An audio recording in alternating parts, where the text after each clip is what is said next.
Baik, mari Bapak Ibu kita satukan hati, teduhkan hati dan pikiran kita berdoa ke hadapan Tuhan. Kami bersyukur buat malam hari ini, bersyukur buat hadirat Tuhan yang ada di tengah-tengah kami. Bahkan bukan cuma ada di tengah-tengah kami, tapi kami percaya Engkau Tuhan Roh Kudus yang telah berdiam di dalam kami. Kami percaya malam hari ini, sekalipun kami terpisah oleh jarak, tapi kami percaya Roh Kudus tidak terbatas oleh ruang dan waktu. Dan ini waktunya, ini saatnya Tuhan berbicara buat setiap kami. Kami percaya malam hari ini, kami ada di ruang virtual Zoom malam hari ini. Bukan karena sebuah kebetulan, tapi karena sebuah kesengajaan yang Tuhan buat. Tuhan selalu punya rancangan yang terbaik buat kehidupan kami. Sekalipun manusia mereka-rekakan yang jahat, Tuhan mereka-rekakan yang baik buat setiap kami. Terima kasih, kami percaya Tuhan tidak punya alasan untuk melupakan setiap kami. Berbicara buat setiap kami, hati kami terbuka oleh setiap kebenaran firman-Mu yang sebentar nanti kami dengar. Bajak tanah hati kami, Roh Kudus, Roh Hikmat itu diberikan, diwahyukan buat setiap kami, supaya pada saat kami mendengar firman-Mu, kami mengerti dan kami boleh melakukan dalam keseharian kami. Nasihati kami, ingatkan kami, tegur kami, dorong kami Tuhan, motivasi kami, untuk kami selalu merindukan kebenaran-Mu memerintah kehidupan kami. Terima kasih, kami siapkan hati kami, teduhkan hati kami menit-menit ke depan dalam pengaruh, dalam kendali, dalam pimpinan, dalam kuasa Roh Kudus. Dalam nama Yesus kami berdoa, mengucap syukur bersama berkata, amin, amin, amin.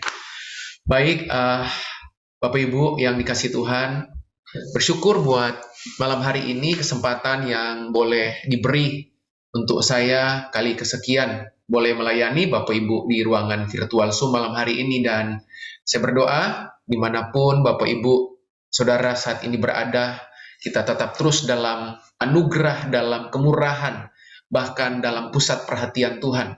Dan di kesempatan malam hari ini, ya, saya yakin Bapak Ibu kalau sampai join di malam seperti ini dari berbagai kota, bahkan berbeda jam atau waktu, saya percaya kita orang-orang yang sungguh-sungguh merindukan firman. Dan percayalah Bapak Ibu, waktu kita merindukan firman, firman yang kita rindukan itu menjadi firman yang akan mendorong kehidupan kita, akan memimpin kehidupan kita, supaya kebenaran yang akan kita terima menjadi kebenaran yang mutlak, yang akan membuat kita mengalami pembaharuan demi pembaharuan, kemajuan demi kemajuan, perubahan demi perubahan dalam kehidupan kita. Nah, malam hari ini, Bapak Ibu Saudara, kita akan sama-sama belajar satu kebenaran firman Tuhan, dan izinkan saya, malam hari ini Bapak Ibu mau share screen, Bapak Ibu, ya. Saya mau berbagi satu topik, satu pelajaran ini, Bapak Ibu, yang malam hari ini saya mau bagikan kepada Bapak Ibu. Namun sebelumnya, sebentar saya make sure dulu beberapa hal, Bapak Ibu, ya. Baik, nah, baik Bapak Ibu, malam hari ini kita akan sama-sama belajar tentang topik, tentang pelajaran yang saya beri judul Season of Life, atau meresponi perubahan musim kehidupan. Saya yakin setiap masa, setiap musim, setiap pergantian waktu, Tuhan akan selalu mengajarkan sesuatu. Setiap pergantian waktu, pergantian hari, bahkan pergantian jam, selalu akan ada kejadian, selalu akan ada peristiwa, selalu akan ada situasi yang dimana Tuhan akan izinkan, entahkah itu situasi yang baik, situasi yang buruk, situasi yang menyenangkan, situasi yang tidak menyenangkan, atau mungkin situasi yang membuat kita bersuka cita, atau mungkin situasi yang membuat hati kita berduka. Saya yakin dan percaya Tuhan akan selalu punya maksud, Tuhan akan selalu punya tujuan, Tuhan akan selalu punya arah atas setiap hal yang terjadi dalam kehidupan kita. Nah, itu sebabnya malam hari ini kita akan sama-sama belajar Season of Life, atau musim kehidupan. Di kalimat di bawahnya saya menulis kata penting, yaitu respon, ya, meresponi perubahan musim kehidupan. tidak terhindarkan, Bapak Ibu Saudara yang kasih Tuhan, ya, tidak bisa terelakkan, tidak bisa kita hindari yang namanya perubahan. Satu-satunya dalam kehidupan ini yang akan selalu ada adalah perubahan itu sendiri. Bapak Ibu Saudara suka nggak suka, kita akan bertemu dengan perubahan. Perubahan waktu terjadi, perubahan hari terjadi, perubahan situasi terjadi. Bahkan perubahan usia pun bakal terjadi dalam semua area kehidupan kita. Makanya kata perubahan itu kita nggak bisa hindari, sebab Tuhan yang kita sembah adalah Tuhan yang suka bikin perubahan.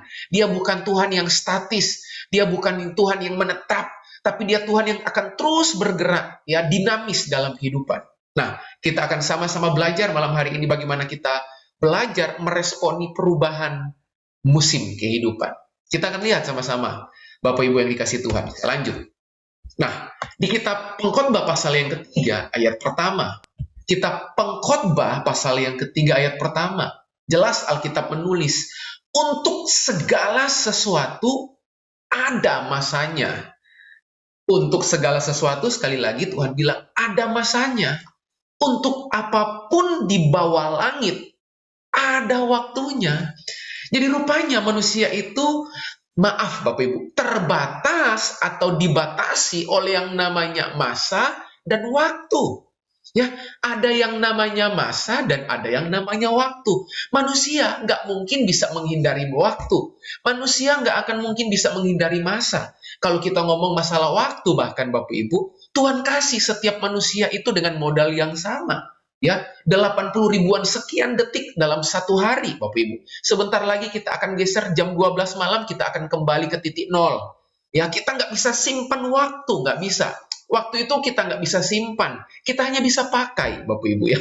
Nah, makanya Alkitab bilang, segala sesuatu ada masanya, segala sesuatu ada waktunya. Nah, dalam terjemahan bahasa Indonesia masa kini, ayat yang sama, Pengkhotbah pasal 3 ayat pertama menarik, Bapak Ibu ya. Ya, ini menarik banget ya. Pengkhotbah pasal 3 ayat pertama menurut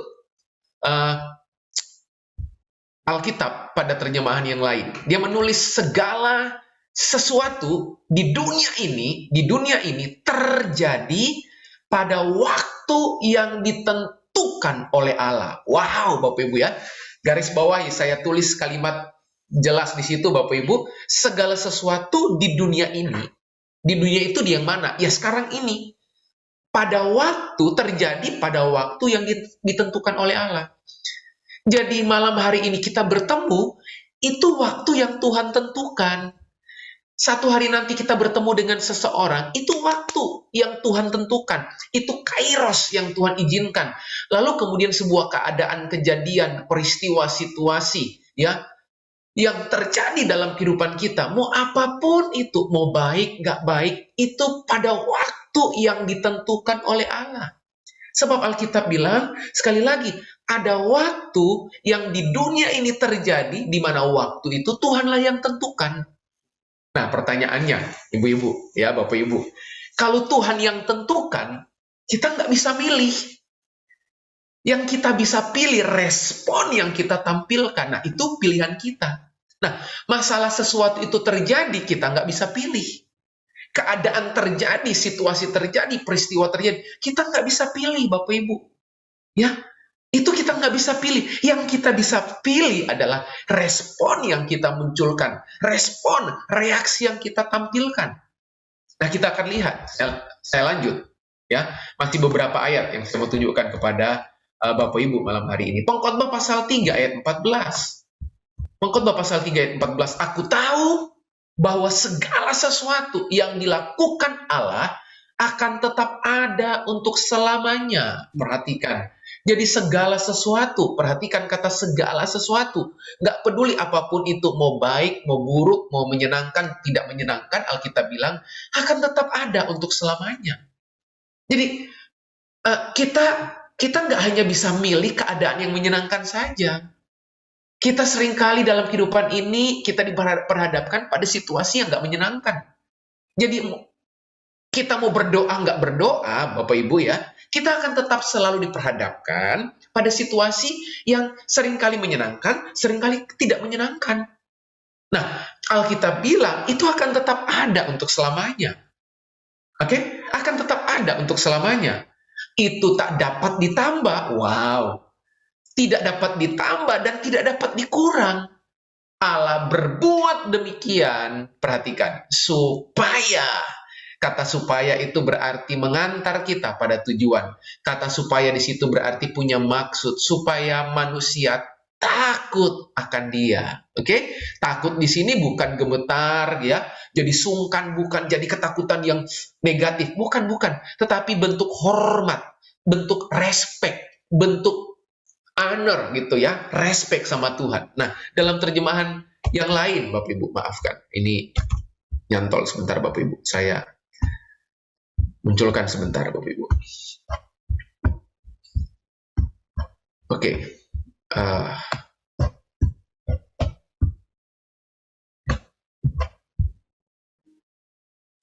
Oke.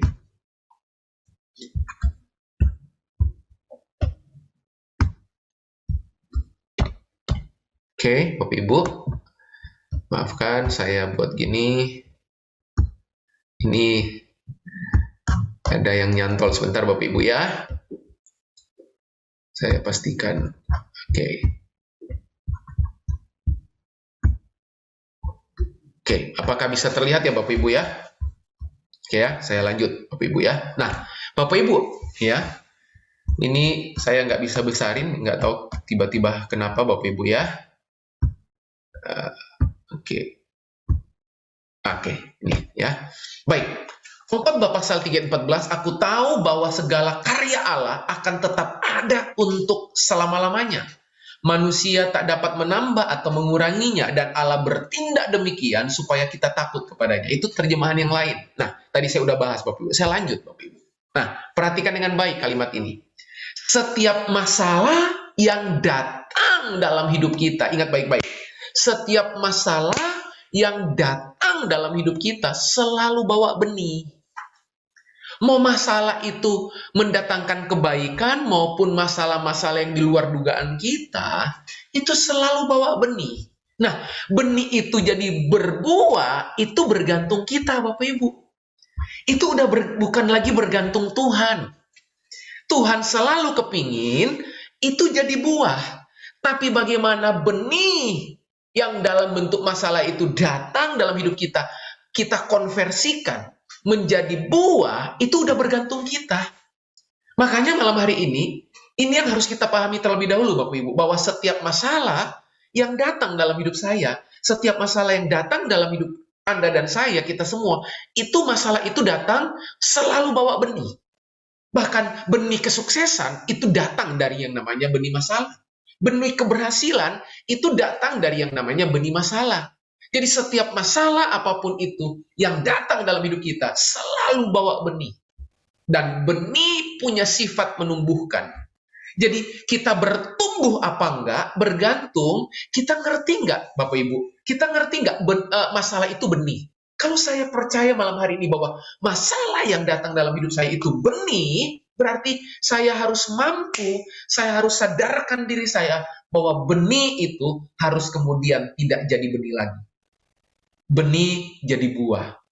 Ya, makanya Bapak Ibu yang dikasih Tuhan, Bapak Ibu pernah lihat orang yang setiap kali kerap kali dapat masalah dalam kehidupannya, tapi nggak pernah bertumbuh. Masih tetap sombong. Padahal Tuhan izinkan itu terjadi supaya kita makin rendah hati. Jadi benih kerendahan hati itu dibawa Tuhan dalam paket masalah supaya kita makin rendah hati. Tapi seringkali banyak orang makin sombong begitu menghadapi masalah. Jadi dia nggak bisa konversikan, dia nggak bisa ubah, dia nggak bisa tumbuhkan benih jadi buah yang matang. Alkitab bilang, Yakobus pasal yang kedua menulis, Yakobus. Ya, jadi masalah yang datang dalam hidup kita malam hari ini, sadari, itu datang selalu membawa benih. Mari kita lihat, Bapak Ibu. Nah, dengan cepat Bapak Ibu yang dikasih Tuhan, ya, saya akan berbagi dengan cepat 3 hal penting. Oke, 3 poin penting dan kemudian kita akan selesai. Bagaimana agar kita menang dalam setiap musim kehidupan. Wow, ya, mau musim hujan kita menang, musim kemarau kita menang, musim semi kita menang, musim salju kita menang, musim diberkati kita menang, musim kelimpahan kita menang, musim Kesusahan kita menang. Waktu kita di puncak, kita menang. Kita di lembah kekelaman, kita menang. Jadi pergantian musim apapun, kita nggak bisa milih seringkali, Bapak Ibu ya. Tuhan izinkan itu datang, kita nggak bisa milih. Kita nggak bisa bilang ini sama Tuhan, Tuhan aku cuma mau musim kemarau. Nggak bisa. Kita nggak bisa milih, kita bilang, Tuhan aku cuma mau musim hujan. Nggak bisa. Ya, resiko musim hujan banjir. Resiko musim kemarau kering. Jadi respon kita ya dalam setiap pergantian musim itu jadi faktor penentu. Bagaimana agar kita menang dalam setiap pergantian musim kehidupan? Nah, kita akan lihat satu contoh Alkitab ya, belajar dari seorang yang dipakai Tuhan, yang dipilih Tuhan, mengalami banyak pergantian musim kehidupannya. Ya, carut marut, suka duka, Bapak Ibu ya. Kita akan belajar dari tokoh yang satu ini ya. Dan tokoh ini seringkali, saya yakin beberapa Bapak Ibu bahkan mungkin udah sering kali mendengarkan. Nah, kita akan lihat. Nah, saya munculkan gambar seperti ini Bapak Ibu ya. 12 orang ini disebut 12 pengintai yang pergi ke tanah Kanaan. Coba, kalau Bapak Ibu lihat, kira-kira namanya yang mana yang paling sering dikhotbahkan? Ya, Yosua dan Kaleb kata Pak Frans ya. Ya, jarang ada pendeta khotbah gini. Kita akan belajar dari yang namanya Amiel. Nggak pernah ya. Kita akan belajar dari yang namanya Guel. Nggak ada. Tapi 12 pengintai itu ada namanya, Bapak Ibu. Nah, yang menarik, dari 12 pengintai yang ada namanya ini, Alkitab cuma fokus pada 2 nama. Yosua dan Kaleb. Ya, saya ulang. Yosua dan Kaleb. Padahal 12 pengintai ini bukan orang biasa, bukan. Tapi 12 pemimpin yang Alkitab tulis. Jadi nama-nama yang di depan Bapak Ibu, itu boleh dikata, itu gembala sidang Bapak Ibu hari ini. Itu pemimpin gereja. Itu para pemimpin loh. Jadi sekalipun Bapak Ibu lihat gini, namanya Palti, namanya Yigal, namanya Safat, Samua, Gadiel gitu. Itu pemimpin semua, sebab Alkitab bilang 12 pengintai diambil dari 12 suku Israel, di mana 12-12-nya itu pemimpin. Jelas ya Bapak Ibu ya? Jadi yang diutus itu bukan staf. Yang diutus itu bukan staf pastoral, bukan. Yang diutus itu bukan wakil gembala, bukan. Yang diutus itu gembalanya. Yang diutus itu pemimpinnya. Tapi rupanya kita udah tahu cerita ini. Ya, dari 12 pemimpin yang diutus, cuman 2 yang menikmati tanah perjanjian. Cuman 2 orang, yaitu Yosua dan Kaleb. Nah, kita akan lihat ya 12 orang ini bagaimana mereka memberi respon terhadap musim-musim kehidupan yang mereka alami. Kita akan lihat. Nah, semalam hari ini, Bapak Ibu, saya cuma mau fokus dengan yang namanya Kaleb bin Yefune. Oke? Nah, Bapak Ibu menarik nih. Kata Kaleb bin Yefune, ya, kata Kaleb itu bahasa aslinya dog, anjing. Ya, Bapak Ibu kalau suka pelihara anjing, ya, Bapak Ibu pasti suka pelihara anjing. Salah satu sifat kebiasaan anjing itu suka nempel sama tuannya. Ya, sifat perilaku anjing itu setia. Sifat perilaku anjing itu suka nempel, suka dekat-dekat gitu ya sama tuannya. Bahkan maaf ya, beberapa anjing sampai kemudian tidur bersama tuannya, dekat jilat tuannya. Tuannya perintahkan apa, dia nurut, bahkan selalu menunggu dan menanti tuannya pulang. Nah, kata Kaleb punya arti gini, setia dan suka menyenangkan tuannya. Pantas saja Kaleb dipilih sama Tuhan. Jadi kata Kaleb, setia dan suka menyenangkan tuannya. Sementara kata Yefune, wah bagus banget nih. Yefune itu punya arti gini, he will be facing. Artinya apa? Berani menghadapi masalah. Jadi memang sejak awal, Kaleb itu udah punya identitas. Namanya apa? Orang yang setia, suka menyenangkan tuannya, dan bukan cuma setia dan suka menyenangkan tuannya, tapi punya mentalitas, berani menghadapi resiko, berani menghadapi masalah. Nah, kita akan lihat dengan cepat. Kira-kira orang yang satu ini, orang yang berani menghadapi masalah apa enggak? Di semua pergantian musim kehidupannya. Oke, kita akan lihat sama-sama. Bapak Ibu ya, saya lanjut. Wah, ini poin pertama saya. Bilangan pasal 13 ayat 30, bagus banget ayat ini. Ya, saya ulang. Bilangan pasal 13 ayat 30. Kemudian Kaleb mencoba menenteramkan menenteramkan hati bangsa itu. Perhatikan, Kaleb mencoba menenteramkan hati bangsa itu di hadapan Musa. Katanya, tidak, tanda seru. Tidak, tanda seru. Kita akan maju dan menduduki negeri itu, sebab kita pasti akan mengalahkannya.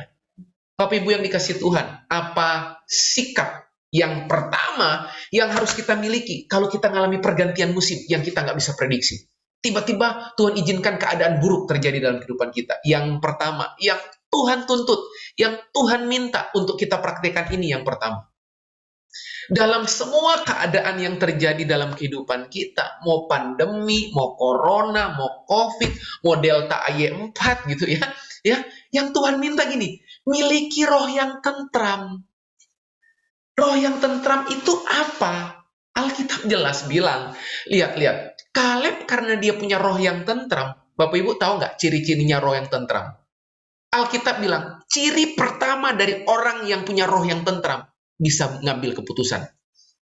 Lihat. Dia berkata apa? Tidak. Loh, kata tidak itu sebuah bentuk keputusan.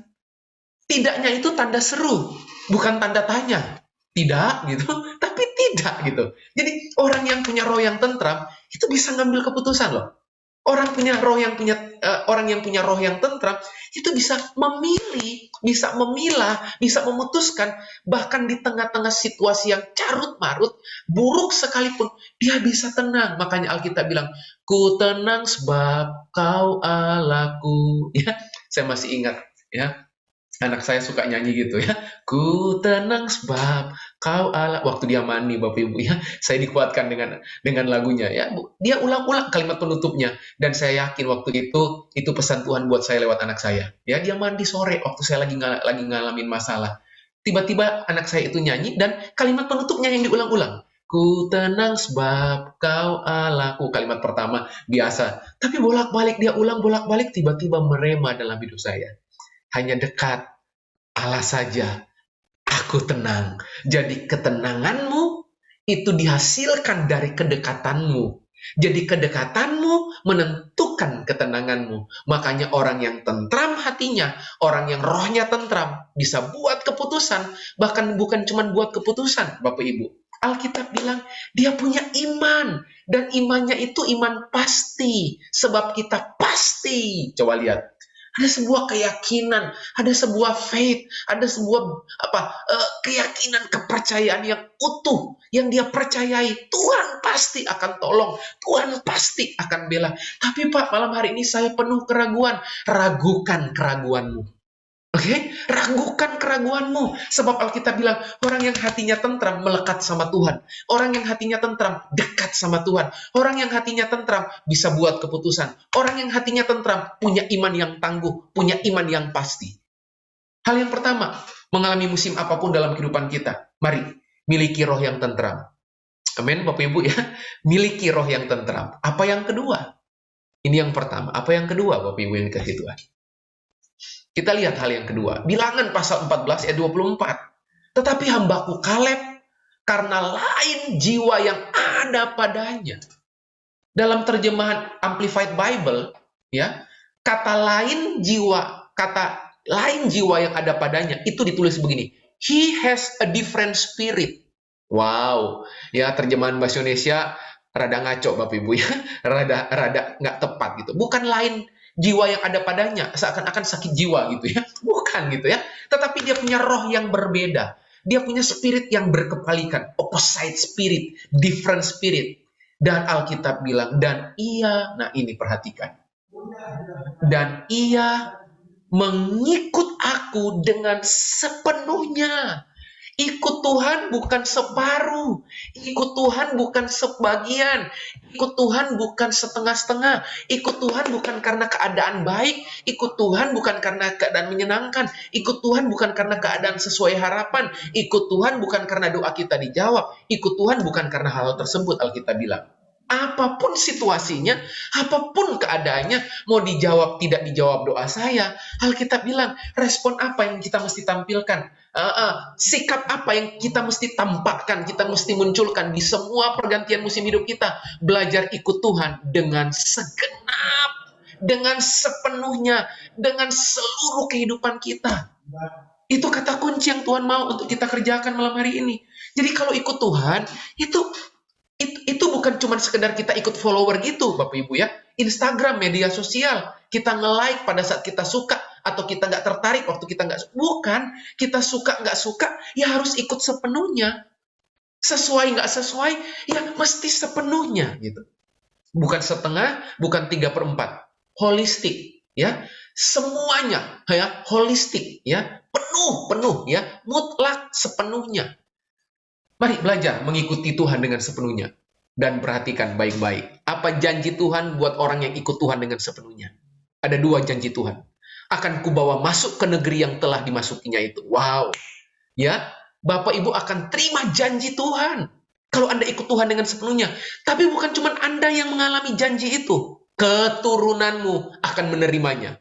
Ya, Alkitab jelas bilang kok anak cucumu akan mendapatkan blessing, akan kecipratan berkat. Alkitab bilang, kubawa masuk ke negeri yang telah dimasukinya, dan ada kata dan keturunannya akan memilikinya. Wow, ya. Kalau kita ikut Tuhan dengan sepenuhnya, Tuhan janji, ya, kita akan menerima seluruh kepenuhan janji Tuhan dalam hidup kita.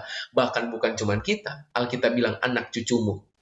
Ya, anak cucu kita. Amin, Bapak Ibu ya. Mari ikut Tuhan dengan sepenuhnya. Dan yang terakhir, yang ketiga, Bapak Ibu yang dikasih Tuhan, yang terakhir. Nah, ini Bapak Ibu.